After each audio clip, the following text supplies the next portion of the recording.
రాబోయే జీహెచ్ఎంసీ ఎలక్షన్‌లో కూడా క్లీన్ స్వీప్ చేయబోతాం మేము కాంగ్రెస్ అనేసి కూడా అంటున్నారు. నిజంగా ఇది సాధ్యమైతా అంటారా మరి? వాళ్ళకు క్లీన్ షిప్ చేసేటోళ్ళైతే మా పార్టీ నుంచి పోయినటువంటి 10 మంది ఎమ్మెల్యేలను రాజీనామా చేసి గెలిపియాలి కదా భయ్యా. వాడు క్లీన్ షీట్ చేసేటోడైతే మా యొక్క దాదాపుగా 45% సర్పంచులు మేము ఊళ్ళల్లో గెలిచినాం కదా. ఎక్కడున్నది ఇవాళ? ఊళ్ళలోకి పోతే గవర్నమెంట్ బీఆర్ఎస్ దా కాంగ్రెస్ దా అన్నట్టున్నది ఇవాళ. ఎక్కడ పడితే అక్కడ అసలు బీఆర్ఎస్కు విపరీతమైన అభిమానం పొంగిపోతా ఉన్నది ఊళ్ళల్లో. కాబట్టి ఈ రాష్ట్రానికి కానీ ఈ యొక్క దేశంలో ఈ రాష్ట్రానికి సంక్షేమం చేయాలన్న కేసీఆరే, మంచి చేయాలన్న కేసీఆరే, అందరిని కడుపులో పెట్టుకొని చూసుకోవాలన్న కేసీఆరే. రేపటి రోజున మీరు అన్నటువంటి వాడు జిహెచ్ఎంసీ కానీ మున్సిపల్ ఎన్నికలు కానీ ఏదన్నా పెట్టని మెజారిటీ కార్పొరేషన్ చైర్మన్లు కానీ మెజారిటీ మున్సిపల్ చైర్మన్లు కానీ బీఆర్ఎస్ గెలవబోతుంది, గెలుస్తుంది. వీళ్ళు వేలాది రూపాయలు ఖర్చు పెట్టినా అధికారాన్ని దుర్వినియోగం చేసినా ఇంకే రకంగా ప్రలోభాలు చేసినా జనాలు రెడీగా ఉన్నారు ఈ కొడుకులను చెప్పుతో కొడదామని చెప్పేసి.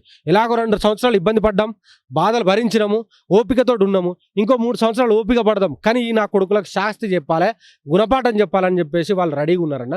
ఇది మీరు ఎలక్షన్ల తర్వాత చూస్తారు దీని రిజల్ట్.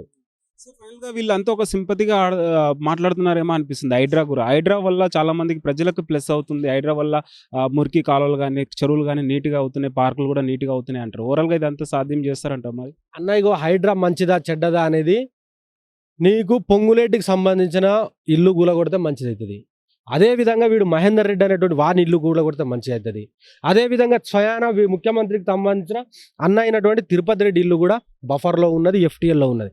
ఇక వాళ్ళకి లేని హైడ్రా పేదల ఇళ్ళకి మీదకి పోతే ఏమొస్తుంది అన్న? బాధ, శోకము.